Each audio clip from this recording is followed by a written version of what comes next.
欢迎来到小鹿故事会，听故事长智慧，品人生。每天分享精彩民间故事。今天的第一个故事：木匠夜里干活，见阿婆可怜不收工钱。阿婆说：“回家别点灯。”在清朝末年，天下大乱，民不聊生。但在江南水乡的一个小镇上，有个名叫李大山的木匠，却凭着一双巧手，在这乱世中谋得了一份安稳的生活。这大山啊，人如其名，长得5大3粗，心地却跟那长白山一样，厚实得很。他做木匠活从不偷懒，手艺又好，因此远近闻名。这天傍晚，李大山刚把最后一根榫卯安好，正准备收拾家伙绳回家，却见一个满头白发、身形佝偻的阿婆颤巍巍地走了进来。阿婆手里拄着一根破旧的拐杖，脸上沟壑纵横，仿佛写满了岁月的故事。她一进门就用沙哑的声音说道：“小伙子，我家房子漏雨了，你能不能去帮我修修？”大山一看这阿婆，心就软了。他知道这世道艰难，老人更不容易，于是二话不说，拿起家伙绳儿，跟着阿婆就出发了。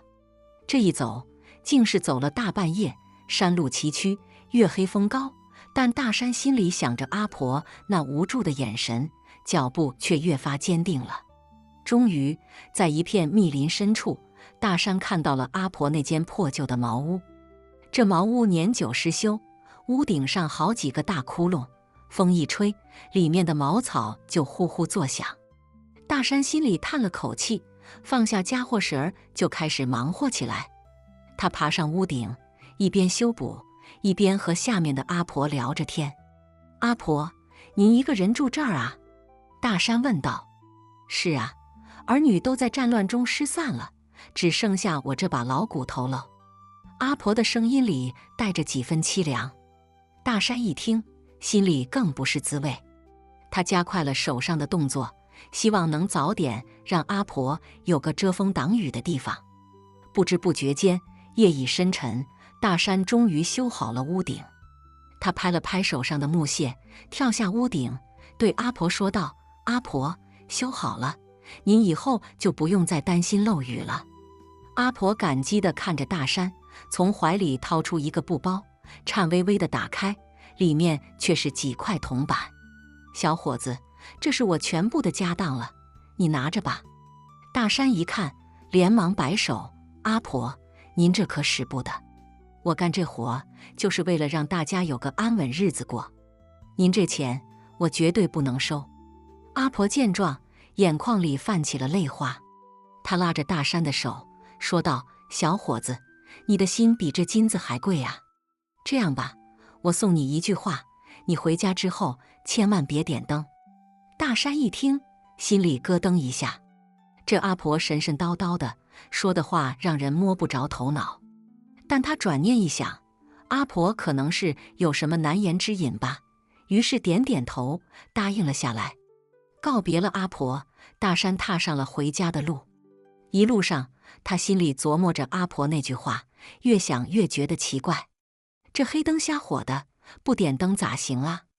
但转念一想，阿婆这么大岁数了，说不定有啥说道呢。于是他决定试试。回到家，大山摸黑进了屋，连蜡烛都没点。他坐在炕上，心里七上八下的。就在这时，他突然听到窗外传来一阵悉悉索索的声音。大山心里一惊，这大半夜的，不会有啥不干净的东西吧？他壮着胆子悄悄走到窗边，往外一看，却愣住了。只见院子里一道黑影正鬼鬼祟祟地转悠着，那黑影手里拿着个什么东西，正对着大山的屋门比划着。大山定睛一看，那不是镇上出了名的神棍刘二狗吗？这刘二狗平时就靠装神弄鬼骗钱为生，没想到大半夜的跑到大山家来干啥？大山心里明白了几分，感情这刘二狗是知道自己今晚没点灯，以为家里没人或者有啥情况呢。他哼了一声，心想：你小子也有今天。于是他悄悄地回到屋里，找了根棍子，躲在门后。不一会儿，刘二狗推开门，蹑手蹑脚地走了进来。他刚一进屋，大山就猛地一棍子砸了过去。刘二狗猝不及防，被打的一声摔倒在地。大山趁机扑上去，将他死死地按在地上。你小子干啥来了？大山厉声问道。刘二狗疼得龇牙咧嘴，但嘴上却不饶人。大山，你小子敢打我？你可知道我是谁？我管你是谁，大半夜的跑我家来，肯定没好事儿。大山说着，又是一拳。刘二狗见势不妙，赶紧求饶：别打了，别打了！我说，我是受人之托来你家偷东西的。受人之托？受谁之托？大山追问道。刘二狗犹豫了一下，但还是说了出来，是镇上的李财主。他说你家藏有宝贝，让我晚上来偷，还说只要你家不点灯，就一定有机会得手。大山一听，心里顿时明白了，难怪阿婆让自己回家别点灯，原来是怕引来这帮贼人啊。他想了想，觉得这事儿不能就这么算了，于是他把刘二狗绑了起来，第二天一早送到了镇上的衙门。衙门里的老爷一听这事儿，也是大吃一惊。他没想到这李财主竟然胆大包天，敢派人去偷东西。于是他立刻派人把李财主抓了起来。一审之下，果然发现李财主这些年做了不少坏事。他不仅欺压百姓，还私吞了不少朝廷的赈灾粮款。这事一出，整个小镇都轰动了，大家纷纷称赞大山不仅手艺好，心眼儿也好。而那个阿婆也成了大家口中的活神仙，大家都说是他老人家显灵，帮大山识破了坏人的阴谋。大山呢，虽然心里知道这事儿跟阿婆的神仙身份没啥关系，但还是很感激他。他觉得阿婆那句话就像是冥冥中的一种指引，让他避开了这一劫。于是他决定去感谢一下阿婆。这天傍晚，大山带着一些礼物，又来到了那片密林深处。他找了好久，才找到那间破旧的茅屋。但让他惊讶的是，茅屋里空无一人，连阿婆的影子都没见到。他四处找了找，也没发现什么线索。最后，他只能在心里默默地感谢阿婆，然后转身离开了。从那以后，大山更加坚信了一个道理：人活着就得讲良心，只要你一心向善，老天爷是不会亏待你的。而那个阿婆也成了他心中永远的谜团。他时常想起阿婆那句回家别点灯，心里就充满了感激和敬畏。他知道这世界上有些事情是科学解释不了的，但正是这些神秘而不可思议的事情，让这个世界变得更加丰富多彩和充满魅力。日子一天天过去，大山依然在做着他的木匠活，但他的名声却越传越远，不仅因为他的手艺好，更因为他的心地善良和正直。而那个阿婆也仿佛成了一个传奇，永远留在了人们的心中。每当夜幕降临，小镇上的人们总会围坐在火堆旁，讲述着大山和阿婆的故事。而大山呢，也总会在这个时候默默地听着，心里充满了温暖和满足。且说这天，大山正在家里忙活，突然听到外面传来一阵喧闹声。他放下手里的活，走出去一看，只见一群人正围着一个陌生人指指点点。那陌生人穿着一身道袍，手持一把拂尘，看起来仙风道骨的。大山心里好奇，就走过去问道：“这位道长，您是来干啥的呀？”那道长看了大山一眼，微微一笑：“贫道云游至此，见此地人气旺盛，特来讨杯水喝。”大山一听，连忙把道长请进屋里，给他倒了杯水。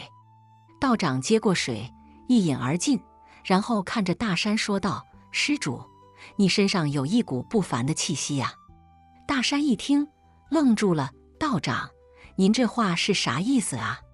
道长微微一笑：“贫道观你面相，知道你心地善良，且有一段奇缘。不知你可曾遇到过一个神秘的阿婆？”大山一听，心里咯噔一下：“道长，您咋知道这事儿啊？”道长叹了口气：“那阿婆其实是我师门的一位前辈，他老人家云游四海，行善积德，见你心地善良，特来指点一二。那回家别点灯，其实是他老人家为了帮你避开一场灾祸呀。”大山一听，恍然大悟，他没想到那个神秘的阿婆竟然是道长师门的前辈。他感激地看着道长：“道长，谢谢您告诉我这些，我一定会继续行善积德，不负阿婆和您的期望。”道长听了，满意地点点头：“施主果然是个明白人。贫道还有要事在身，就不多打扰了。愿你一生平安，福寿绵长。”说完，道长站起身来，飘然而去。大山望着道长的背影，心里充满了敬意和感激。他知道自己的人生因为有了阿婆和这位道长的指引，而变得更加有意义和精彩了。从那以后，大山更加坚定了自己的信念。他不仅继续做着他的木匠活，还时常帮助那些需要帮助的人。而他的故事也像一股清风，吹遍了整个小镇，激励着更多的人向善向美。而那个神秘的阿婆和那位道长，也成了人们口中永恒的传奇，永远流传在人间。大山自打知道那阿婆原来是位高人后，心里头那个敬重劲儿，别提多大了。他寻思着，自己也得干点啥，对得起阿婆给的这份机缘。于是，大山不单是手艺活越做越精，还开始琢磨着怎么帮衬邻里乡亲们。这日头刚擦黑，大山正打算收工，就听外面有人喊：“大山哥，不好了，俺家牛丢了！”一听这话，大山扔下手中的刨子就往外跑。喊话的是村东头的二柱子，那小子急得跟热锅上的蚂蚁似的。“别着急，二柱子，咱一块儿找去。”大山拍了拍二柱子的肩膀，俩人抄起灯笼就往村外头奔。这牛可是庄稼人的命根子，丢了可不是小事儿。俩人沿着山路找了大半夜，也没瞅见牛的影子。二柱子急得直掉眼泪，这可咋整啊？大山哥，俺家就指望这头牛过活呢。大山心里头也着急，但他知道这时候不能乱了阵脚。他安慰二柱子：“别着急，咱再找找，说不定牛自己跑回来了呢。”正说着，俩人路过一片树林子，突然听见里面有动静。大山心说不好，拉着二柱子就躲了起来。过了一会儿，只见几个黑影从树林子里钻了出来，手里头牵着的不正是二柱子的牛吗？大山一看，气不打一处来。这几个贼人光天化日之下就敢偷牛，真是反了天了。他悄悄跟二柱子说：“咱别声张，等他们走远了，咱再跟上去，看他们把牛弄哪儿去。”两人等那几个贼人走远了，这才悄悄跟上。这一跟，竟是跟到了镇上的李财主家。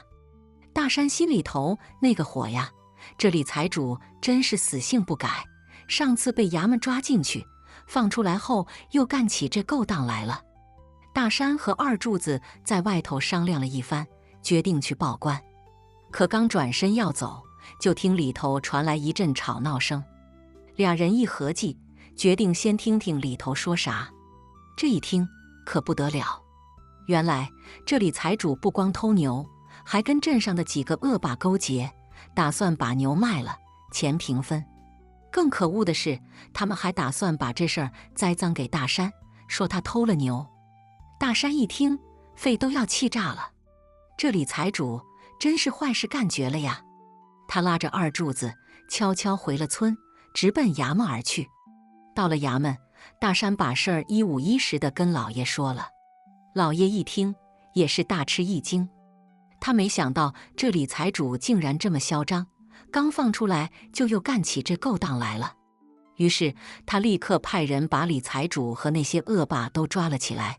一审之下，果然发现他们干了不少坏事。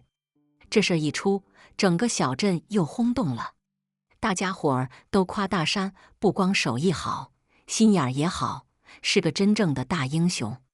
而大山呢，只是笑了笑，说这都是阿婆给的机缘，自己只是做了应该做的事。打那以后，大山在镇上的名声更响了，不光是手艺活，他的人品也得到了大家的认可，不少人都愿意找他帮忙。大山也是来者不拒，能帮就帮。这日头，大山正忙着给村里头的孤寡老人修房子，就听外面有人喊：“大山哥，不好了，河里发大水了！”一听这话，大山扔下手里的家伙绳儿，就往河边跑。到了河边一看，只见河水跟脱缰的野马似的，一个劲儿地往上涨。村里头的好多房子都被水淹了，大伙儿正忙着往高处搬东西呢。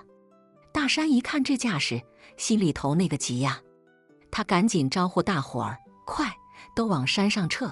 这水势太大了，咱们得赶紧走。”大伙儿一听大山的话，都跟着往山上撤。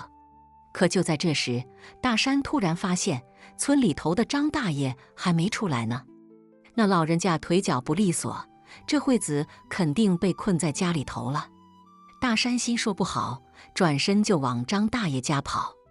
到了张大爷家一看，果然老人家正拄着拐杖站在门口发呆呢。大山一把背起张大爷，就往山上跑。刚跑到半山腰，就听后面传来一声巨响。回头一看，只见张大爷家的房子已经被大水冲垮了。大山心里头那个后怕呀，要是再晚一步，张大爷这条命可就没了。把张大爷安置好后，大山又忙着去帮其他人家。这一忙就是大半夜。等大水退了，天都快亮了。大山累得跟条狗似的，一屁股坐在地上，喘着粗气。大伙儿一看大山这样，都心疼得不行，纷纷拿吃的喝的给他。大山也不客气，接过来就吃。吃完后，他抹了抹嘴，站起身来说：“咱们得赶紧重建家园，不能让大伙儿一直这么住着。”大伙儿一听，都纷纷点头。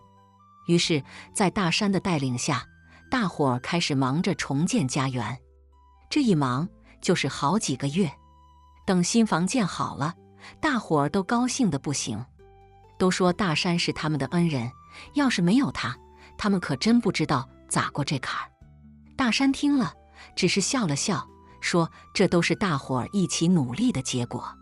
他说：“咱们都是乡里乡亲的，能帮一把是一把，只要大伙儿齐心协力，就没有过不去的坎儿。”打那以后，大山在镇上的名声更响了，不光是手艺活好，他的人品也得到了大家的认可，不少人都愿意找他帮忙。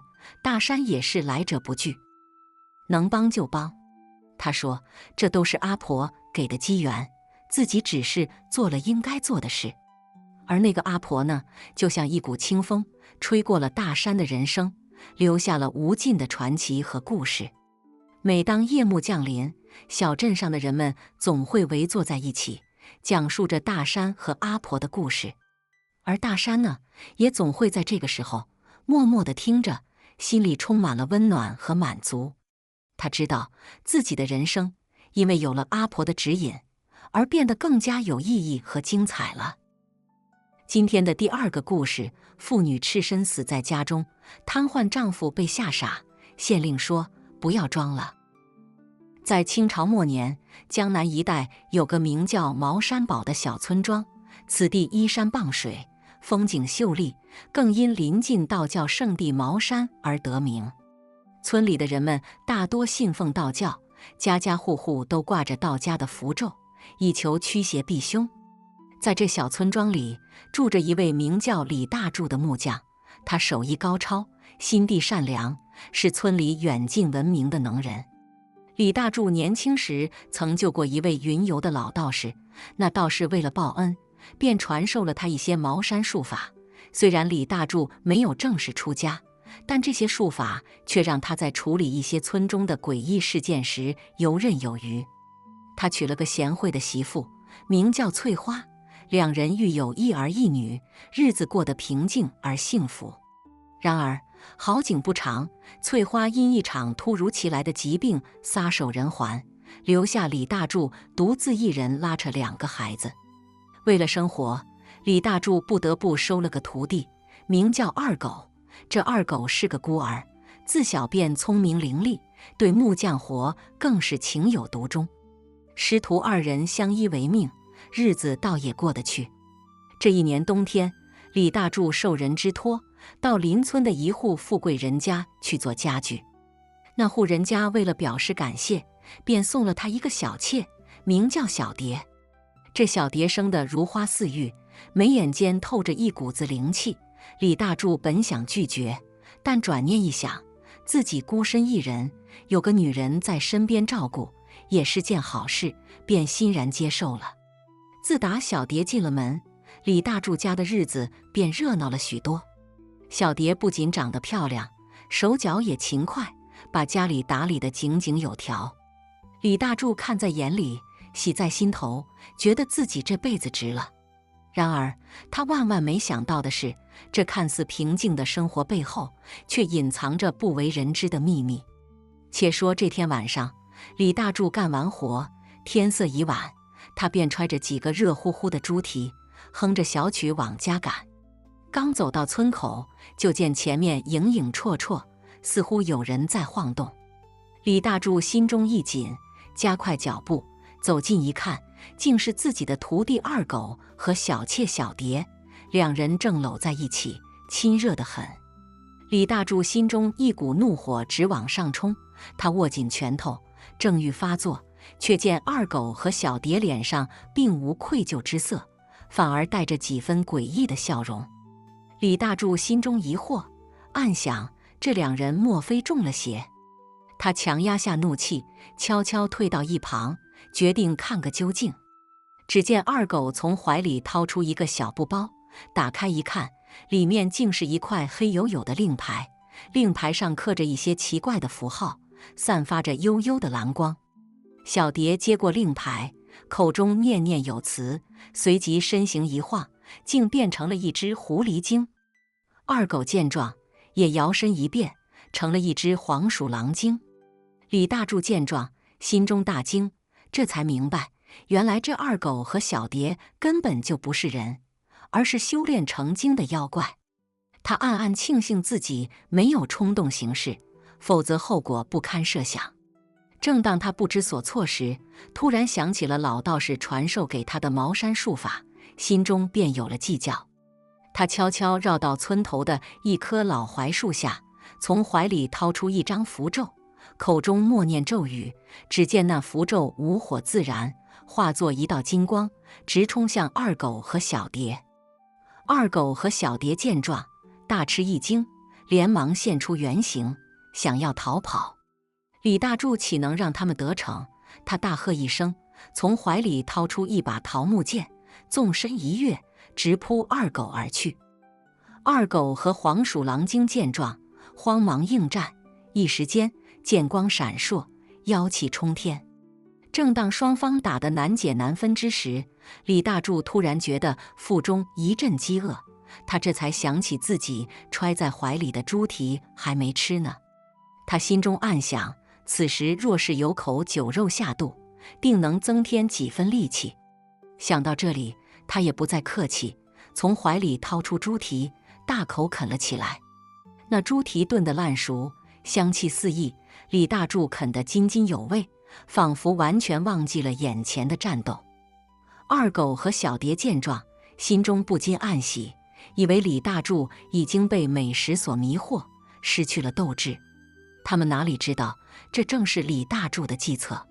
原来这猪蹄是李大柱特意准备的，里面加了不少道家的符咒和草药，吃下去不仅能提神醒脑，还能增强法力。此刻李大柱只觉得一股暖流从丹田升起，直冲头顶，浑身上下充满了力量。他大喝一声，手中的桃木剑猛地一挥，只见一道金光闪过，二狗和黄鼠狼精应声而倒。原来李大柱趁他们不备，已经悄悄施展了茅山秘术，一剑封喉，斩断了他们的妖气。战斗结束后，李大柱瘫坐在地上，大口喘着粗气。他望着倒在地上的二狗和小蝶，心中五味杂陈。他没想到自己收养的徒弟和娶进门的小妾，竟然是妖怪所化。虽然他们作恶多端，但李大柱心中还是有一丝不忍。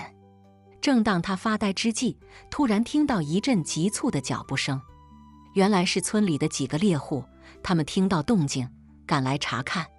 见到李大柱和倒在地上的妖怪，猎户们纷纷惊叹不已，连称李大柱是神仙下凡，为民除害。李大柱苦笑一声，摇了摇头道：“什么神仙下凡？我只不过是个普通的木匠罢了。只是这世道险恶，人心难测，咱们还是得多留个心眼啊。”猎户们闻言纷纷点头称是。他们帮李大柱把二狗和小蝶的尸体抬到村外，一把火烧了个干净。李大柱则回到家中，坐在炕上，望着窗外的月光，心中思绪万千。他想起翠花在世时的点点滴滴，心中一阵酸楚。又想起二狗和小蝶，虽然他们是妖怪，但在这短暂的时间里，也给他带来了不少欢乐。李大柱心中暗自发誓，以后再也不收徒弟，也不娶妻纳妾了，就守着这间老屋，安安稳稳地度过余生。然而，命运似乎总爱捉弄人。就在李大柱以为一切都已经结束的时候，一个新的故事却悄然拉开了序幕。且说那二狗和小蝶虽然被除，但他们的背后却隐藏着一个更大的阴谋。原来他们只是妖界的一个小喽啰，真正的幕后黑手是一个修炼1000年的老妖。那老妖得知二狗和小蝶失败的消息后，勃然大怒，决定亲自出马，将李大柱置于死地。这一天晚上，月黑风高，李大柱正坐在炕上抽旱烟，突然听到门外传来一阵诡异的笑声。他心中一惊，连忙起身查看。只见门外站着一个身披黑袍的老头，那老头面色苍白，双眼如炬，正死死地盯着他。李大柱心中明白，这就是那老妖，无疑了。他强作镇定，问道：“你是何人？来此何干？”那老妖哈哈大笑道：“无知小儿，竟敢坏我好事！今日便是你的死期。”说着，便化作一道黑烟，直扑李大柱而来。李大柱见状，慌忙掏出符咒和桃木剑，与老妖站在一处。一时间，屋内剑光闪烁，妖气弥漫。李大柱虽然法力高强，但终究年事已高，体力不支。渐渐的，他便落了下风。正当他危急之际，突然听到窗外传来一阵急促的锣声。原来是村里的猎户们得知消息，赶来相助。他们手持弓箭，对着屋内一阵猛射。那老妖见状，心中大骇，连忙化作一道黑烟，逃之夭夭。李大柱望着老妖逃去的方向，心中暗自庆幸。他知道这次之所以能够化险为夷，全靠村里的猎户们相助。他暗暗发誓，以后一定要好好报答他们。然而，经历了这次事件后，李大柱心中却留下了难以磨灭的阴影。他明白，这妖界势力庞大，自己虽然能够暂时击退他们，但终究不是长久之计。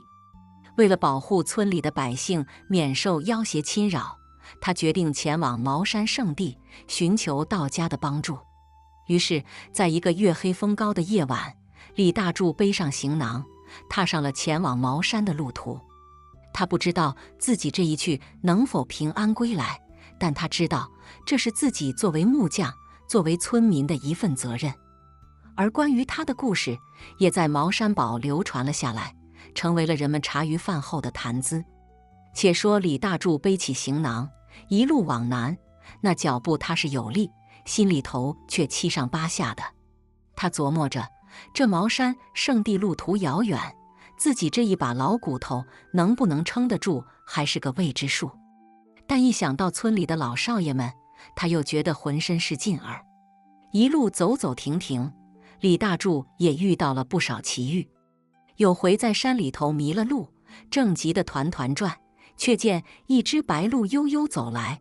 那鹿浑身雪白，眼神清澈，竟像是能通人性。李大柱试着跟他走了几步，没想到还真走出了山林，找到了大道。他心里头感激，对着白鹿拜了3拜，嘴里念叨着日后若能归来，定当厚报。就这样，李大柱历时数月，终于来到了茅山脚下。望着那云雾缭绕的山峰，他心里头既激动又忐忑。深吸了一口气，他便踏上了登山的路。茅山上的道士们见李大柱一把年纪，还背着行囊，满脸风霜，知道他必有来意，便将他迎进观中，细细询问。李大柱也不隐瞒，将自己如何遇到二狗和小蝶，又如何与老妖斗法的事儿一五一十地说了出来。道士们听后纷纷点头，称赞他有勇有谋。那观主是个须发皆白的老者，他听了李大柱的讲述，沉吟片刻，说道：“那老妖修行千年，非同小可。你虽侥幸逃脱，但村里恐怕仍有危险。”李大柱一听，心里咯噔一下，连忙问道：“那该如何是好？”观主捋了捋胡须，说道：“我观中有一法宝，名曰乾坤镜，能照出世间万物本相，但须由修为高深之人持镜前往，方能彻底驱除妖邪。”李大柱一听，连忙跪倒在地，恳求道：“道长，请您大发慈悲，救救我们村里的百姓吧。”观主扶起李大柱，说道：“救人之事，我辈义不容辞，但此事还需从长计议。你先在观中住下，待我们商议后再做决定。”李大柱千恩万谢，便在观中住了下来。那观中的道士们待他极好，不仅供他吃喝，还教他一些简单的修炼法门。李大柱心里头感激，更加用心地学了起来。这一住便是半月有余，观主终于决定派遣几位修为高深的道士，与李大柱一同下山去除妖邪。李大柱听后，激动得热泪盈眶，连忙收拾行囊，准备出发。临行前，观主将乾坤镜交给了李大柱，叮嘱道：“此镜威力巨大，使用时需谨慎。遇到妖邪，只需将镜面对准其本相，便可将其收服。”李大柱接过乾坤镜，只觉一股暖流从手心传来，心里头更加有了底气。他对着观主拜了3拜，便与道士们一同踏上了归途。一路上，他们小行夜宿，历尽千辛万苦，终于回到了茅山堡。村民们见李大柱安然归来，还带了几位道士，纷纷欢呼雀跃，像是过年似的。李大柱将道士们迎进村里，讲述了此行的经过。村民们听后，既惊讶又感激，纷纷表示愿意配合道士们除妖。道士们见状，心中大喜。他们选了个黄道吉日，便在村中摆下法坛，准备除妖。那日天刚擦黑，村民们便聚集在法坛周围，屏息凝神地看着道士们做法。只见道士们手持法器，口中念念有词，那乾坤镜更是散发出耀眼的光芒，将整个村子照得如同白昼。就在这时，一阵妖风吹过，那老妖终于现身了。他化作一道黑影，直冲法坛而来。道士们见状，连忙施展法术，与老妖斗在了一起。李大柱站在一旁，紧张地看着，他手里紧紧握着乾坤镜，心里头默念着咒语。只见那老妖越斗越勇，道士们渐渐落了下风。李大柱心急如焚，他知道再这样下去，道士们恐怕凶多吉少。就在这时，他突然想起了观主的话，遇到妖邪，只需将镜面对准其本相，便可将其收服。他心中一横，便冲上前去，将乾坤镜对准了老妖。只见那镜中突然射出一道金光，直射向老妖。老妖惨叫一声，身形顿时缩小了许多。道士们见状，精神大振，连忙趁机发动攻击。经过一番激烈的战斗，那老妖终于被道士们收服，化作了一缕青烟，消散在了夜空中。村民们见状，纷纷欢呼雀跃，像是赢得了一场大战的胜利。事后，道士们将乾坤镜还给了李大柱，并告诉他，这镜子与他有缘，便赠予他了。李大柱感激不尽，连连道谢。自那以后，茅山堡便再也没有发生过妖邪之事，村民们安居乐业，日子越过越红火。而李大柱呢，他也成了村里的英雄，受到了人们的尊敬和爱戴。但他心里头明白，这一切都是道士们的功劳。为了报答他们，李大柱决定在村里建一座道观，供奉道教的神仙们。村民们听后纷纷响应，有钱出钱，有力出力。不久，一座气势恢宏的道观便建成了。李大柱望着那座道观，心里头感慨万千。他想起自己这一路的经历，觉得就像是做了一场梦。但他知道这不是梦，这是真实发生的事儿。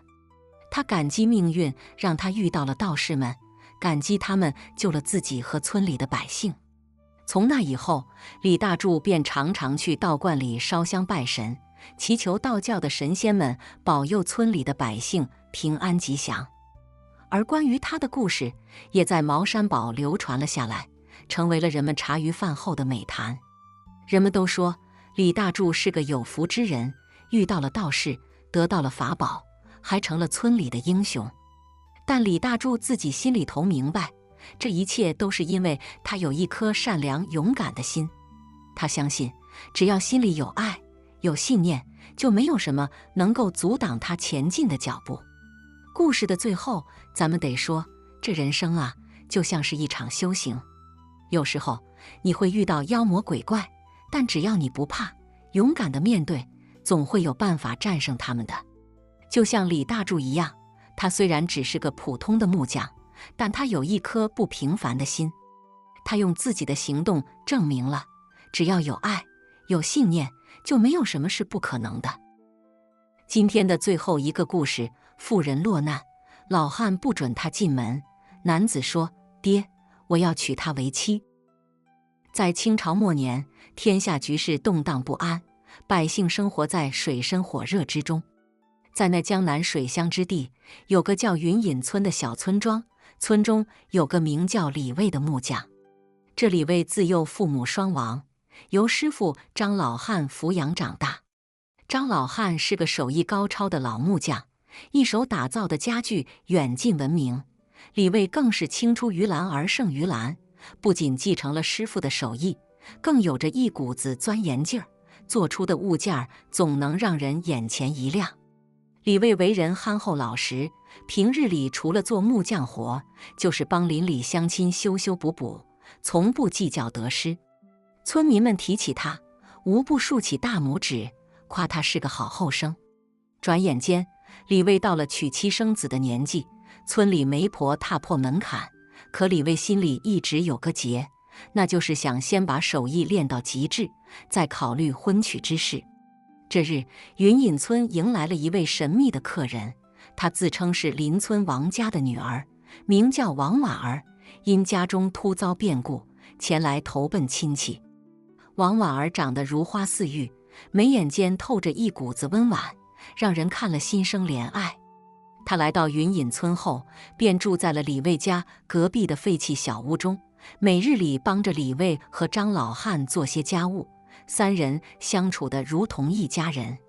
时间一长，村里人便开始议论纷纷，说王婉儿肯定是看上了李卫，不然怎会如此勤快。这话传到李卫耳朵里，他憨憨一笑，心里却也泛起了涟漪。王婉儿温柔贤惠，李卫又岂会不动心？只是他自觉手艺还未达到心中所想，不敢轻易许诺。然而王婉儿似乎并不在意这些，她依旧每日里默默陪伴在李卫身边，为他洗衣做饭，缝缝补补。李卫师傅张老汉看在眼里，急在心里。他知道徒弟的心思，也明白王婉儿是个好姑娘，便私下里找李卫谈心：“卫儿啊，你瞧瞧婉儿这孩子，多好的人啊！要是错过了，可就后悔莫及了。”李卫听了师傅的话，沉默半晌，终于鼓起勇气，向王婉儿表明了心意。王婉儿听后，脸上泛起红晕，羞涩地点了点头。二人情投意合，很快便定了亲事。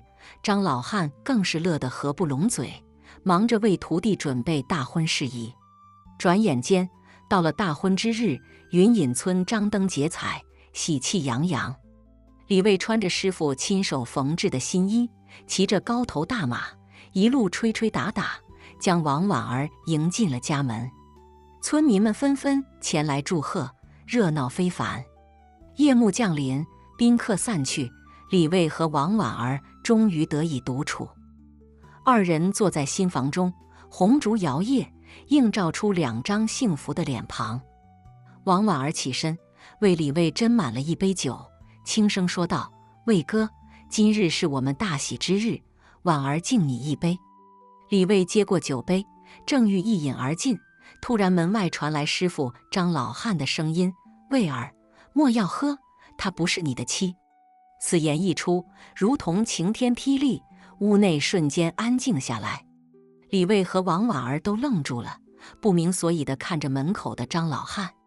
张老汉神色凝重，缓缓走进新房，目光紧盯着王婉儿，仿佛要看穿她的灵魂。“师傅，您这话从何说起？”李卫放下酒杯，疑惑地问道。张老汉叹了口气，说道：“卫儿啊，你可知这王婉儿并非凡人？”李卫和王婉儿闻言，皆是心中一惊。王婉儿更是眼中闪过一抹慌乱，但很快又恢复了平静，强作镇定地问道：“张伯伯，您这话是何意？”张老汉没有直接回答，而是从怀中掏出一本泛黄的古书，轻轻翻开。书页间散发出淡淡的墨香，仿佛蕴含着古老的力量。他指着书中的一个图案，对李卫说道：“你看这个图案，可曾见过？”李卫定睛一看，只见那图案似是一朵盛开的莲花，周围环绕着奇异的纹路，隐隐透出一股神秘的气息。他摇了摇头，表示从未见过。张老汉叹了口气，继续说道：“这是我张家祖传的玄木秘典，里面记载着许多关于道家玄学的秘密。这朵莲花图案乃是幻莲之印，能够幻化人形，迷惑人心。我早年曾游历四方，见过一次幻莲作祟，今日见婉儿举止异常，心中便起了疑心。”说罢，张老汉从袖中取出一枚铜钱，口中念念有词，将铜钱抛向空中。只见那铜钱在空中盘旋几圈后，突然化作一道金光，直射向王婉儿。王婉儿见状，脸色大变，身形一晃，竟化作一道青烟，想要遁走。张老汉早有准备，抬手一挥，一道符咒飞出，将青烟牢牢困住。青烟渐渐散去，显露出一个身着彩衣、面容娇美的女子。只是那双眼中已失去了先前的温柔，取而代之的是一片冰冷与惊恐。你究竟是谁？”李卫惊得连连后退，不敢相信自己眼前的景象。那女子颤声说道：“我本是山中一株幻莲，因机缘巧合，修炼成人形。我见你心地善良，手艺高超，心生爱慕，便化作王婉儿的模样，前来与你相守。我从未想过要害你，只想与你共度此生。”张老汉闻言，冷哼一声：“幻莲，你可知你犯下大错？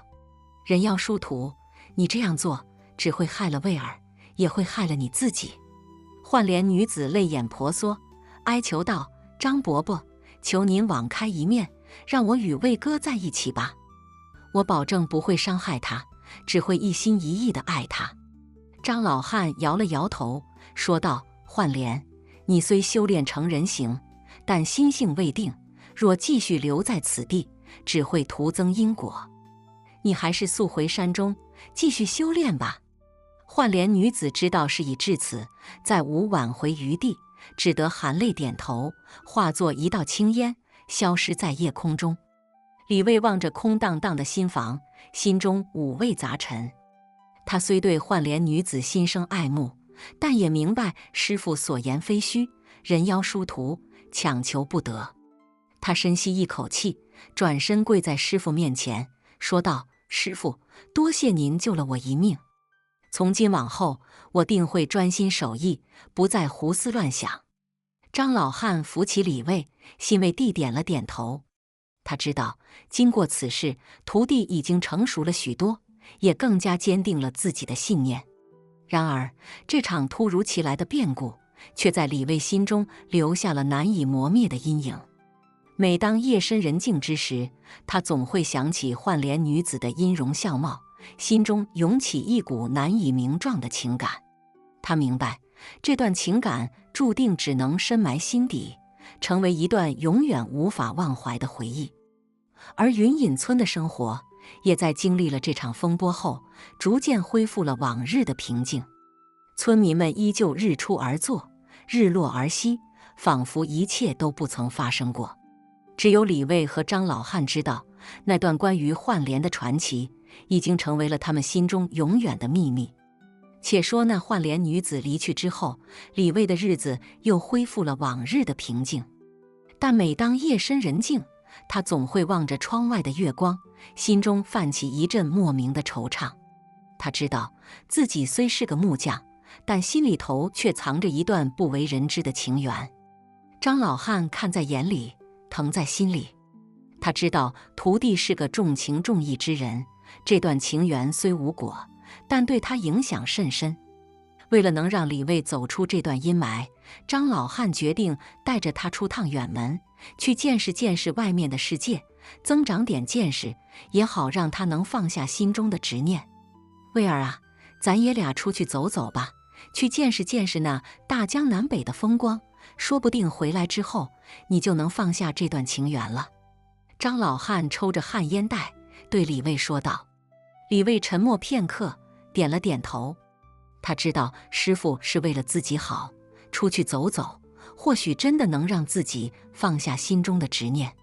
于是师徒二人收拾行囊，踏上了南下的路途。这一路上，师徒二人走走停停，见识了许多风土人情，也遇到了不少奇闻异事。李卫的眼界渐渐开阔，心中的那份执念也在不知不觉中淡了许多。一日，师徒二人来到了一座繁华的江南小镇。镇上的建筑古色古香，街道两旁店铺林立，热闹非凡。李卫看着眼前的景象，心中不禁生出一种莫名的亲切感。师徒二人在镇上逛了半日，走得有些累了，便找了一家茶馆歇脚。茶馆里人声鼎沸，茶香四溢。师徒二人找了个靠窗的位置坐下，要了一壶好茶，边喝边聊。正聊得兴起，突然门外走进来一个身着彩衣的女子。那女子面容娇美，眉眼间透着一股子温婉，不是旁人，正是那焕莲女子。李卫一眼便认出了她，心中不禁一阵悸动。他下意识地想要起身离开，却又被一种莫名的力量拽住了脚步。他转头看向师父，只见张老汉也是一脸惊愕，显然没想到会在这里遇到焕莲女子。焕莲女子走进茶馆，目光在人群中搜寻了一番，最终定格在李卫身上。他缓缓走过来，在李卫对面坐下，轻声说道：“卫哥，好久不见。”李卫愣了愣，好一会儿才反应过来，勉强挤出一丝笑容，说道：“是啊，好久不见。你怎么会在这儿？”焕莲女子低下头，轻声说道：“我离开之后，心中一直放不下你，便四处游历，希望能找到一种方法，让我们能在一起。没想到今日竟会在这里遇到你。”李卫闻言，心中五味杂陈。他知道自己虽已放下执念，但心中对他的感情却从未真正消失过。他看了看师傅，只见张老汉轻轻摇了摇头，示意他不要轻举妄动。李卫深吸一口气，对换脸女子说道：“婉儿，我知道你对我的心意，但人妖殊途，我们注定无法在一起。你还是忘了我吧，继续去修炼你的道法，或许有一天，你能找到真正属于你的道路。”换脸女子闻言，眼中闪过一抹哀伤，她默默地点了点头，起身离去。李卫望着她离去的背影，心中涌起一股难以名状的情感。他知道自己这一生或许都无法忘记这个曾让自己心动的女子了。从茶馆出来之后，师徒二人再也没有了游玩的兴致。他们收拾行囊，踏上了归途。回到云隐村之后，李卫变得更加沉默寡言，每日里除了做木匠活，便是独自一人坐在门槛上发呆。张老汉看在眼里，急在心里。他知道徒弟心中的执念虽已淡了许多，但那份情感却从未真正消失过。为了能让徒弟彻底放下这段情缘，他决定带着他去一趟深山老林，寻找那传说中的忘情泉。卫儿啊，咱爷俩去一趟深山老林吧，传说那里面有口忘情泉，喝了那泉水，便能忘掉心中所有的执念和情感。咱去试试，说不定回来之后，你就能彻底放下这段情缘了。张老汉对李卫说道。李卫沉默片刻，点了点头。他知道师傅是为了自己好，便跟着师傅踏上了寻找忘情泉的路途。这一路上，师徒二人历尽千辛万苦，终于找到了那传说中的忘情泉。泉水清澈见底，仿佛能洗净人心中的一切尘埃。李卫走到泉边，捧起一捧泉水，就要往嘴里送。就在这时，他突然想起了换脸女子的音容笑貌，心中涌起一股莫名的情感。他愣了愣，手中的泉水顺着指缝滑落，滴落在地，发出清脆的声响。师傅，我喝不下。李卫低声说道。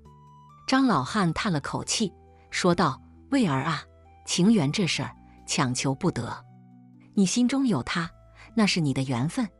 但记住，人还是要往前看的，不能总活在过去的阴影里。”李卫点了点头，心中豁然开朗。